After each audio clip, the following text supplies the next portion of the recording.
गौरी बहन, इतनी जल्दी में कहाँ जा रही हो? रानो, मैं करवा चौथ की शॉपिंग करने जा रही हूँ। गौरी, इतने दिन पहले? करवा चौथ का तो अभी 1 हफ्ता है। रानो, अभी से तैयारी करूँगी तब जाके कुछ हो पाएगा। तुमने देखा नहीं, पहली करवा चौथ पे मेरे सैंडल बड़े आगे थे। गौरी की ये बात सुनते ही रानो खूब हंसती।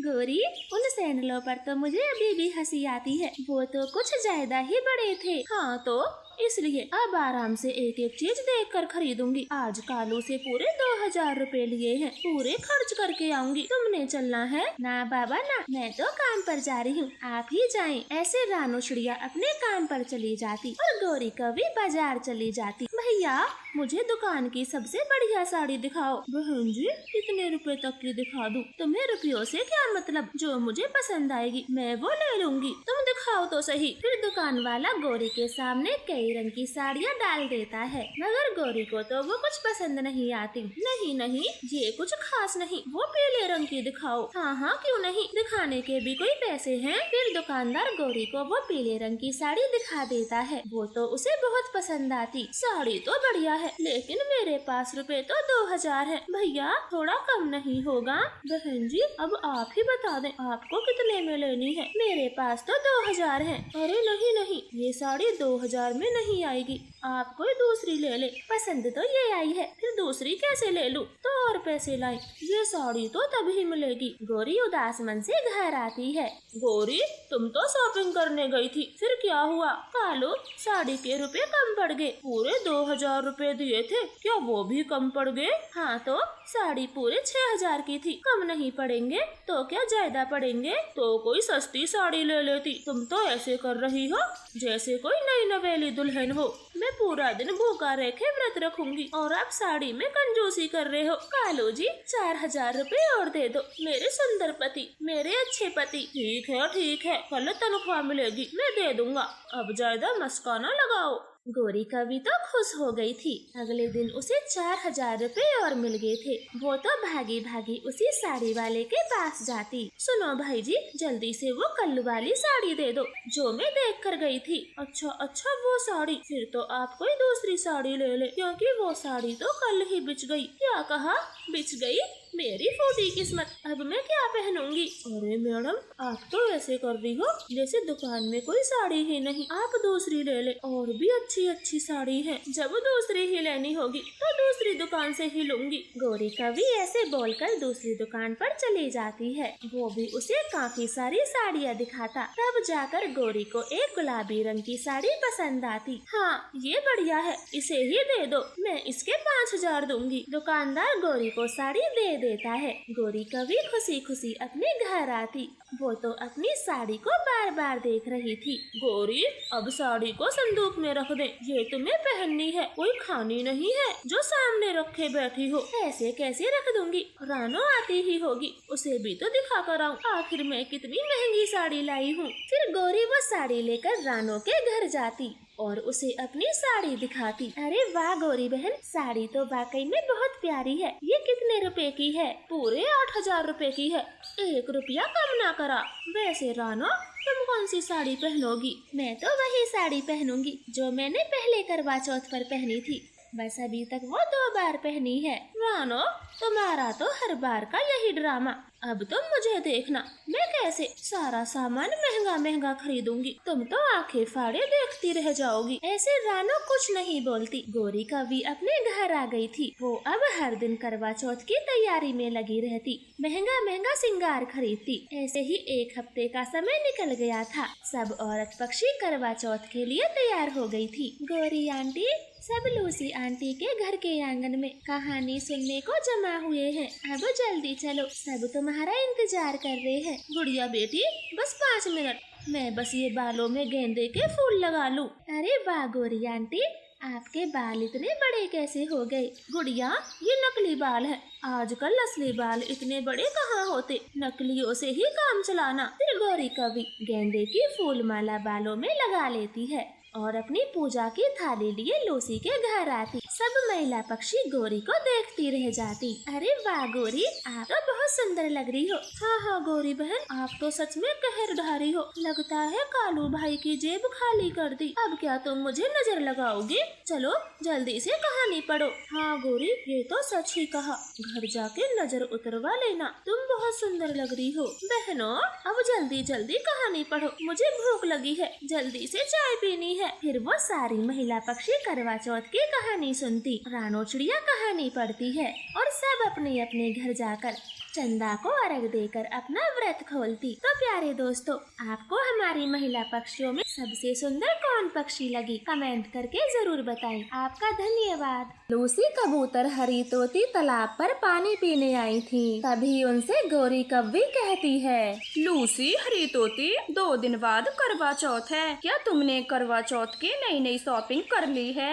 नहीं गौरी बहन, अभी तक तो कुछ भी नहीं खरीदा। तो क्या करवा चौथ निकल जाएगा तब खरीदोगी? अभी से शुरू करोगी तभी जाके खत्म होगा। ठीक है गौरी कव्वी, हम आज ही चलते हैं बाजार। पूरा सामान आराम से खरीदेंगे। मैं तो कहती हूँ हम एक लिस्ट बना लेते हैं। हर बार कुछ न कुछ भूल जाते हैं। पिछली बार मैं अपने ब्लाउज के लटकन लाने भूल गई थी। पड़ोस की कोयल ने 100 रुपए के दिए थे लटकन। तो फिर ठीक है, हम रानो चिड़िया को भी ये बता देते हैं, वो भी हमारे साथ चल देगी और लिस्ट भी उसी के घर बना लेंगे। ऐसे बातें कर वो तीनों चिड़िया के घर चली जाती हैं। मम्मा मम्मा, आज क्लास में टीचर जी ने मुझे फिर से खड़ा किया। बोल रही थी कल अपनी मम्मा के साथ आना, वरना वो मुझे क्लास में बैठने नहीं देंगी। मेरी बच्ची, अब टीचर जी की भी क्या गलती है? 6 महीने से मैंने आपकी फीस नहीं दी, सारी गलती मेरी है। लेकिन क्यों मम्मा,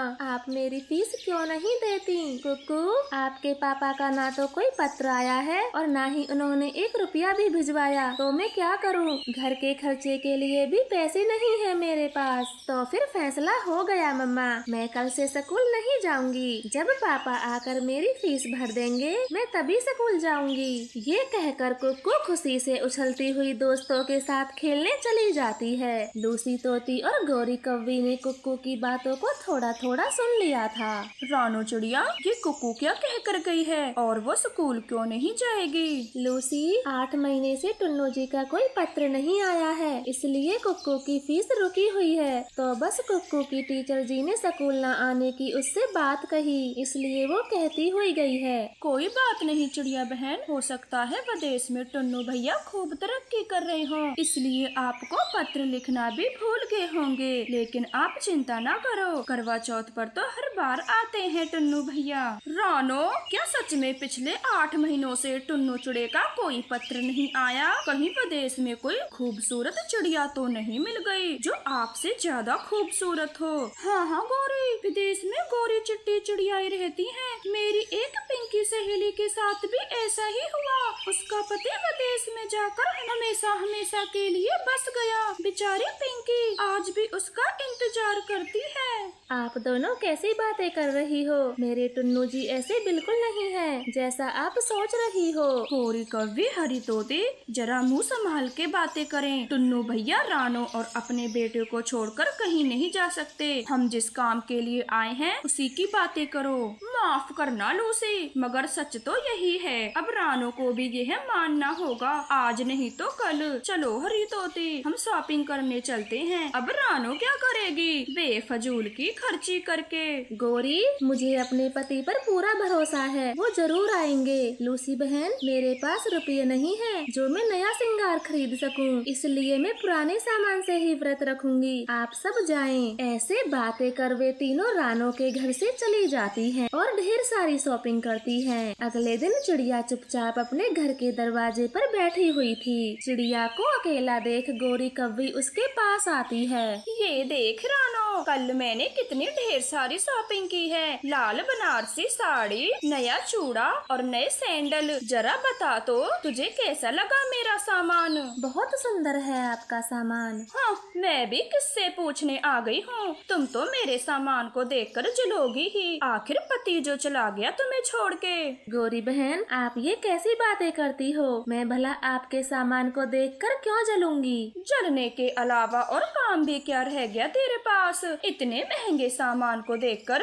तेरा मन भी ललचा रहा होगा, मगर तेरी फूटी किस्मत, तेरा पति भी चला गया और फूटी कौड़ी भी नहीं है। गौरी, आप तो कुछ काम करती नहीं हो, अब जाए यहाँ से, कृपया मुझे मेरा काम करने दें। ऐसे कहते हुए गौरी कौवी चिड़िया से मुंह बनाते हुए अपना पूरा सामान ले जाती है। अब तो गौरी को जो भी पक्षी मिलता उससे चिड़िया के पति की ही बातें करती। मिट्ठू, कबूतर, बुलबुल, आप सबको चिड़िया के बारे में कुछ पता भी है? गौरी, मैं तो कल शाम को ही गई थी चिड़िया के घर, सब कुछ ठीक था, फिर अब क्या हो गया? मोटो बुलबुल किस मुंह से बताएगी रानो कि उसका पति उसे छोड़ के हमेशा हमेशा के लिए विदेश में जा चुका। उन्होंने रानो से रिश्ता खत्म कर लिया है। ये तो बहुत बुरा हुआ चिड़िया के साथ, हम सबको जाकर उसे समझाना चाहिए, कहीं गुस्से में कुछ करना बैठे। कबूतर, अभी अभी चिड़िया के घर से ही आ रही हूँ, मैंने 100 बार दरवाजा खटखटाया मगर चिड़िया ने दरवाजा नहीं खोला। आप सब जल्दी जाएं, मेरा तो दिल बैठा जा रहा है। गौरी, हम अभी जाते हैं और चिड़िया का दरवाजा तोड़ देते हैं, कहीं अनहोनी ना हो जाए। गौरी की बातें सुन वो तीनों जल्दी में चिड़िया के घर चले जाते हैं। हाँ हाँ, जाओ जाओ और चिड़िया का दरवाजा तोड़ दो, मुझे बड़ा मजा आएगा।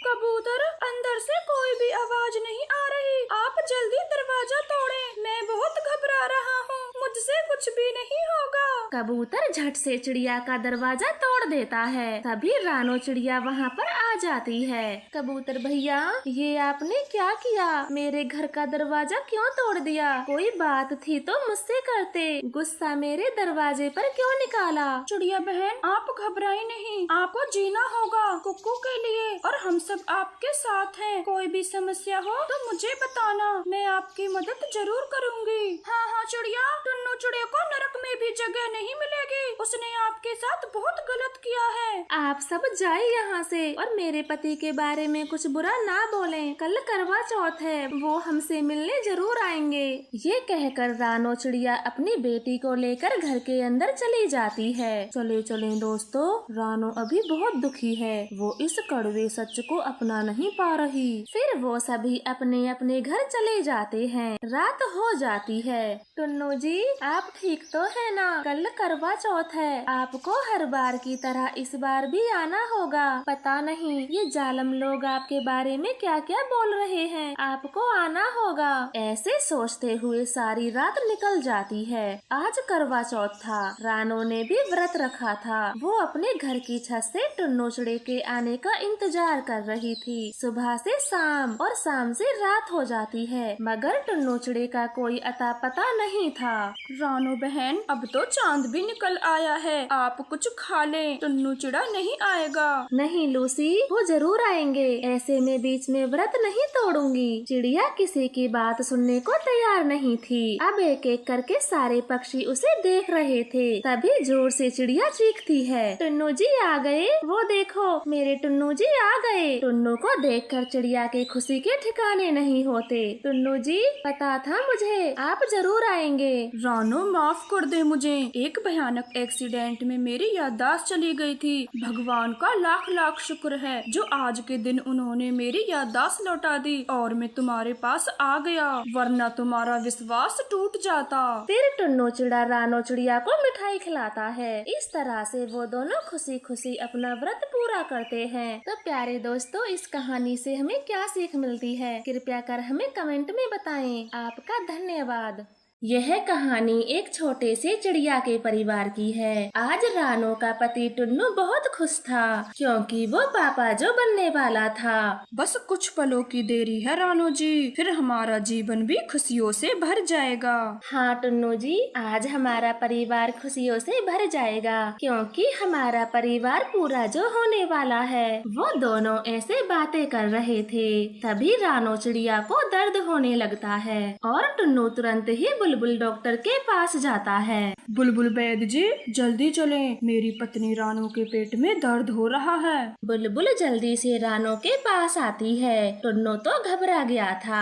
कबूतर उसे समझाता है, जो कि उनके साथ आया था। टुन्नू यार, कुछ गलत नहीं होगा, भगवान की कृपा से सब अच्छा ही होगा। चल अब ये चने खा ले, तूने सुबह से कुछ नहीं खाया। फिर वह दोनों बुलबुल डॉक्टर का इंतजार करते हैं। कुछ देर बाद बुलबुल एक अंडा लेकर आती है। बड़े दुख की बात है, अब आपकी पत्नी इस दुनिया से जा चुकी है। आपको इस अंडे का ध्यान बहुत अच्छे से रखना होगा, जरा सी भी लापरवाही नहीं होनी चाहिए। टुन्नू चिड़ा तो वहीं फूट फूट कर रोने लगता है। उसका दोस्त कबूतर उसे हिम्मत देते हुए घर लाता है। टुन्नू दोस्त, संभाल अपने आप को और इस बच्चे की खुशियों के बारे में सोच, जो अभी अंडे से भी बाहर नहीं निकला। कबूतर दोस्त, तू तो मेरा सच्चा दोस्त है, अब तू ही बता मैं क्या करूं? टुन्नू, बुलबुल वैद्य जी ने कहा है जरा सी भी लापरवाही नहीं होनी चाहिए अंडे के साथ, वरना तेरा बच्चा भी मर जाएगा। इसलिए मैं तो कहता हूँ तू दूसरी शादी कर ले, वो इस अंडे का माँ के जैसे ख्याल रखेगी, जो कि तुझसे कभी नहीं हो पाएगा।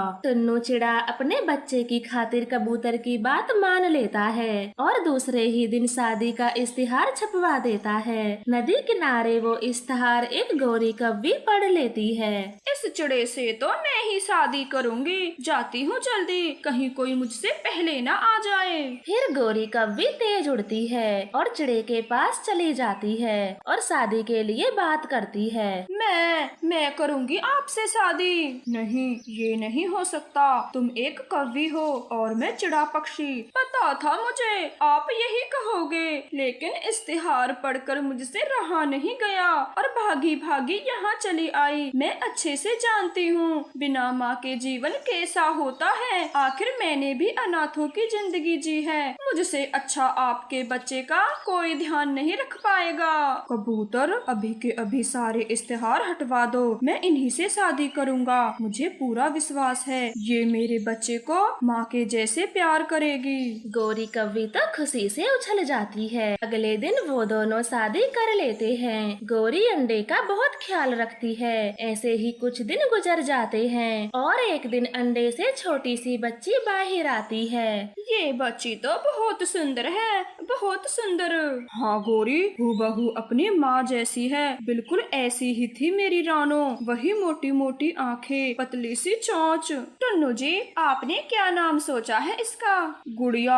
मैं अपनी फूल सी बच्ची का नाम गुड़िया रखूंगा। टुन्नू चिड़े की गुड़िया को देखकर आंखें भर जाती हैं। वो अपनी पहली पत्नी को याद कर रहा था। ऐसे ही कुछ दिन बीत जाते हैं। अब गुड़िया थोड़ी बड़ी हो चुकी थी। चलो ठीक से मेरे पैर दबा, वरना तेरी टांगे तोड़ दूंगी। बहुत कर लिया मैंने काम, अब सेवा करवाने की बारी आई है। गुड़िया अपनी मम्मा के पैर दबाने लगती है। गोरी कव्वी तो इसी दिन का इंतजार कर रही थी। गुड़िया कब बड़ी हो और कब वो उस पे हुक्म चलाए। क्यों री चिड़िया, खा खा के भैंस जितनी मोटी है और हाथों में जरा भी जान नहीं। मम्मा, मेरे पंखों में बहुत दर्द है, मुझसे आपके पंख नहीं दब रहे। मैं सब जानती हूँ, बहाना बना के छुटकारा पाना चाहती है। ठीक से दबा, वरना देख रही है ना वो कोने में लाठी। काम के सिलसिले में टुन्नू कुछ दिनों से जंगल से बाहर गया था। तभी मौका देखकर गौरी अपने पति कालू को बुलाती है। गौरी, मुझे तो तुम भूल ही गई थी, कहीं टुन्नू और उसकी पत्नी से तुम्हें प्यार तो नहीं हो गया? ओए कालू, मैं कुछ नहीं भूली, बस मौके का इंतजार कर रही थी और आज वो मौका आ गया है। टुन्नू काम के सिले से घर से बाहर गया हुआ है, तो तुम उसकी बेटी को कहीं ठिकाने लगा दो, फिर मैं टुन्नू की सारी जायदाद अपने नाम करा लूंगी। गौरी, तुम चिंता मत करो, उसे तो मैं ऐसे इलाके में छोड़ के आऊंगा जहाँ से वो कभी वापस न आने पाए। वैसे तुमने सही बकरा फांसा है, मैंने सुना है टुन्नू के दो घर हैं, एक जंगल में और एक जंगल के बाहर। रात हो जाती है। कालू कौवा गुड़िया को एक बोरे में बंद करके घने जंगल में में उड़ जाता है। वो बहुत दूर उसे फेंक आता है। बचाओ मुझे, कोई बचाओ, बचाओ कोई मुझे। इतनी रात को कौन है जो मदद के लिए पुकार रहा है? वो बूढ़ी दादी सब जगह देखती है किंतु कोई भी उसे नहीं दिखता। बस आवाजें सुनी जा रही थी। आवाज यहाँ से आ रही है, पर कौन है जो मुझे दिखाई नहीं दे रहा? वो बूढ़ी पक्षी ध्यान लगाते हुए बोरे को सुनती है और गुड़िया को बोरे से बाहर करती है। बेटी, इस सुनसान जगह पर तुम्हें मरने के लिए कौन छोड़ गया? परंतु दादी माँ, आप इस सुनसान जगह पर क्या कर रही हो? बेटी, मेरे बहू बेटे ने मुझे घर से बाहर निकाल दिया तो मैं भी भटकती हुई यहाँ से गुजर रही थी। तभी तुम्हारे रोने की आवाज सुनी और मैं यहाँ चली आई। दादी माँ, हम दोनों का यहाँ रहना ठीक नहीं, आप चलें। थोड़ी दूरी पर बांसों का जंगल है, हम वहीं चलते हैं। ऐसे सोचते हुए वो दोनों बांसों के जंगल पहुँच जाती हैं। गुड़िया तो बांस देखकर खुश होती है और बांसों का घर बनाने लगती है। अरे, तुम्हें तो बांसों का घर बनाना आता है? हाँ दादी माँ, मेरे पिताजी ने मुझे बांस के घर के बारे में समझाया था। तब से मेरा बांस का घर बनाने की बहुत इच्छा थी। कुछ ही देर में बांस का घर बन जाता है। दादी और गुड़िया घर में रहने लगती हैं। टुन्नू के पूछने पर गौरी कव्वी झूठा नाटक करते हुए कहती है, गौरी, गुड़िया बेटी कहाँ है? हाय हाय, मेरी ही फूटी किस्मत थी जो मैं गुड़िया बेटी को मेले में लेकर गई। ना जाने वो मेरा पंख छुटाकर कहाँ चले गई। टुन्नू जी, मैंने सब जगह ढूंढा। टुन्नू गौरी की बात पर विश्वास कर लेता है और हर जगह अपनी बेटी को ढूंढने लगता है। ऐसे ही महीने बीत गए थे। एक दिन गौरी और कालू को बात करते हुए टुन्नू चिड़ा देख लेता है जो कि गुड़िया के बारे में बतला रहे थे। जालिमो, तुमने मेरी बेटी को मार दिया, मैं तुम दोनों को छोड़ूंगा नहीं। ऐसे बोलकर टुन्नू पुलिस को बुलाकर दोनों को जेल में बंद करवा देता है। उसे उम्मीद थी और वो गुड़िया को ढूंढने निकल जाता है। बेटी गुड़िया, तुम कहाँ हो? पापा आपको ढूंढने आए हैं, कहाँ हो मेरी बेटी? ऐसे टुन्नू चिड़ा हर जगह खोजता है और गुड़िया अपने पिता की आवाज सुन लेती है। पापा, आप आ गए, आपने मुझे ढूंढ लिया। हाँ बेटी, मैंने तुम्हें ढूंढ ही लिया। पापा, ये दादी माँ है, इन्होंने मेरा बहुत ख्याल रखा। आप कौन हो? मैं नहीं जानता, लेकिन मैं ये एहसान आपका मरते दम तक नहीं भूलूंगा। आपका धन्यवाद। फिर टुन्नू चिड़ा गुड़िया को लेकर वहाँ से चला जाता है और बूढ़ी दादी वहीं बांस के घर में रहने लगती है। प्यारे दोस्तों, प्लीज हमारे चैनल को सब्सक्राइब करें और वीडियो को लाइक और कमेंट करें। आपका धन्यवाद। यह कहानी एक गरीब चिड़िया के परिवार की है। टूनी चिड़िया का पति किसान था। वो अपने पूर्वजों के खेत पर खेती करके अपना गुजारा कर रहा था। टूनी जी, मैं खेत में दिन रात कड़ी मेहनत करता हूँ, फिर भी 4 पैसे तक नहीं जोड़ पाता। टुन्नू जी, आप जितना भी अपनी मेहनत से कमाते हैं, हम उसी में खुश हैं। 2 वक्त का भोजन अच्छे से मिल जाता है और कुक्कू भी पढ़ने के लिए स्कूल जाने लगा है। भला और क्या चाहिए? ऐसे बातें कर वो पति पत्नी सो जाते हैं। देर रात हो जाती है, आसमान में बादल गरजने लगते हैं और बहुत तेज वर्षा होने लगती है। टुन्नू जी, ये बारिश तो रुक ही नहीं रही। हाँ टूनी जी, अगर ये बारिश नहीं रुकी तो हमारी खेती को उजाड़ देगी। नहीं टुन्नू जी, थोड़ी देर में ये बारिश थम जाएगी, फिर हमारी फसल को कोई नुकसान नहीं होगा। आप जो कह रही हो, काश वो भगवान सुन ले और ये बारिश अभी के अभी बंद हो जाए। वो दोनों पति पत्नी अपनी खिड़की से बारिश के रुकने का इंतजार कर रहे थे, परंतु बारिश तो कई घंटों तक लगातार नहीं रुकती और सुबह होते ही टूनी चिड़िया और टुन्नू चिड़ा अपने खेत को देखने जाते हैं। इस तेज बारिश ने सब बर्बाद कर दिया, कुछ भी नहीं बचा। टूनी जी, टुन्नू जी धैर्य रखें, इस बारिश में ना जाने हम जैसे कितने किसान पक्षियों का नुकसान हुआ होगा। फसल काटने का समय था, इस बार हमें 4 पैसे ज्यादा मिलते ये फसल बेचकर, पर अब सारे सपने टूट गए। टुन्नू जी, आप दोबारा से यही फसल बोना और देखना, इससे भी ज्यादा अच्छी फसल होगी हमारे खेत में। अब तो उधार उधार लेकर ही दोबारा से फसल बोई जा सकती है, क्योंकि हमारे पास जो जमा रुपए थे वो सब इस फसल में लग गए। आप घबराइए मत, पैसों का इंतजाम हो जाएगा। हम धनी कालू कौवे से कर्ज लेकर अपने खेत में खेती करेंगे। टुन्नू चिड़ा तो बहुत घबराया हुआ था और अपनी पत्नी के साथ धनी कालू कौवे के घर चला जाता है। अरे टन्नू चिड़े, आओ आओ, आज मेरे पास कैसे आना हुआ? धनी सेठ जी, कल रात की बारिश ने सब तबाह कर दिया है। हमारी बरसों की मेहनत खराब हो गई और दूसरी फसल बोने के लिए हमारे पास रुपए नहीं हैं। अब आप ही हमारी कुछ मदद करें। धनी सेठ जी, हम आपसे कुछ पैसे उधार लेने आए हैं। आप चाहें तो ब्याज ले लेना, पर हमें कुछ पैसे उधार दे दें। ब्याज तो मैं लूंगा ही, पर आपके जैसे कई पक्षी आए थे मेरे पास, मैंने सबको रुपए तो दे दिए, परंतु क्या?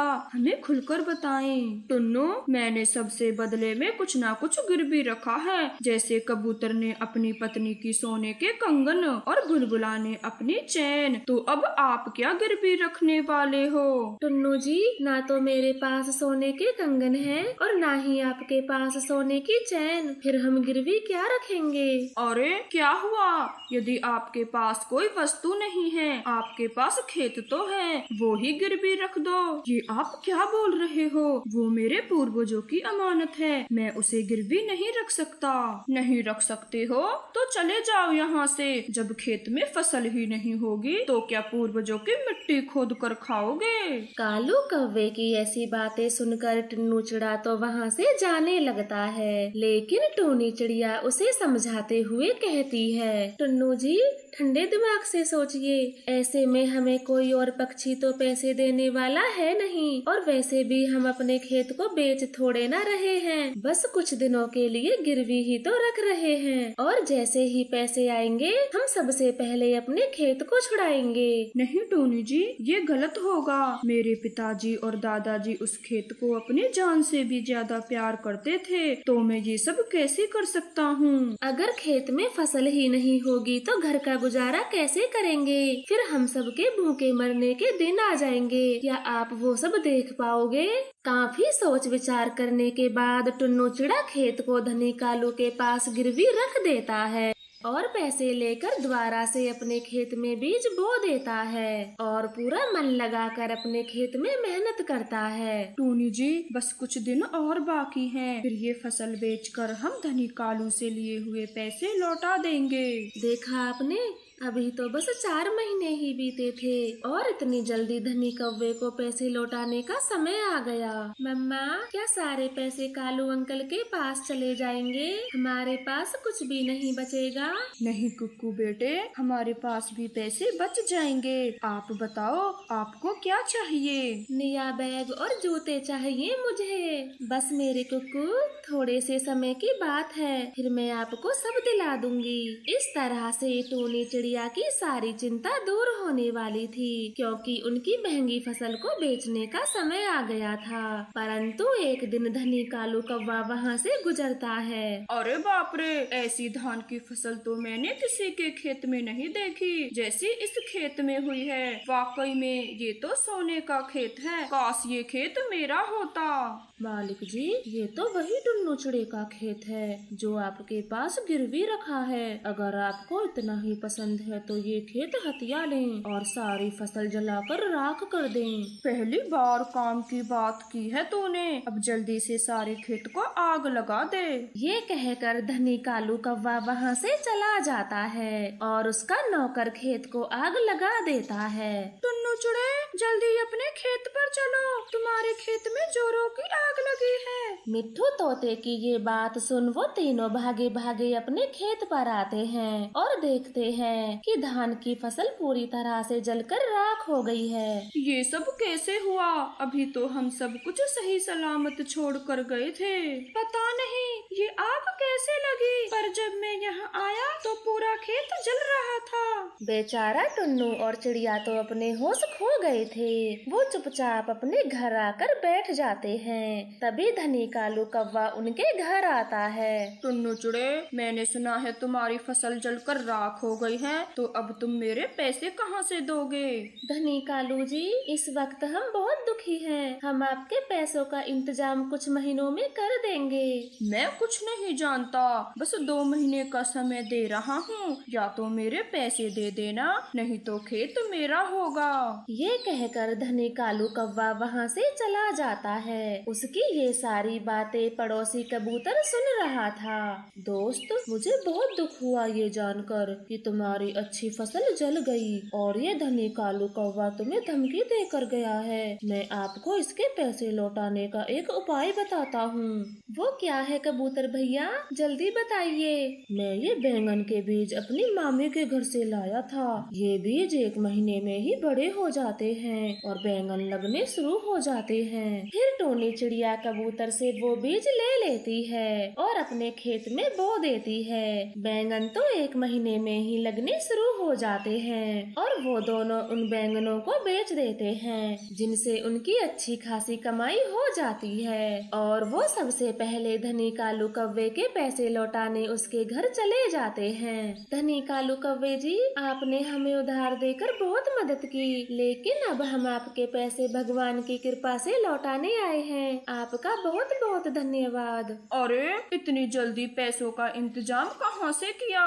तुम्हारी तो फसल भी जल गई थी। कहीं किसी से उधार मांग कर तो नहीं लाए? नहीं सेठ जी, ये तो हमारी बैंगन की खेती का कमाल है, जो कि बहुत अच्छी हुई थी। और हम फसल बेचते ही सबसे पहले आपके पैसे लौटाने आ गए। फिर वो दोनों पति पत्नी अपने खेत के कागजात लेकर खुशी खुशी वहाँ से चले जाते हैं और कालू कौवा तो हैरानी से मुंह देखता रह जाता है।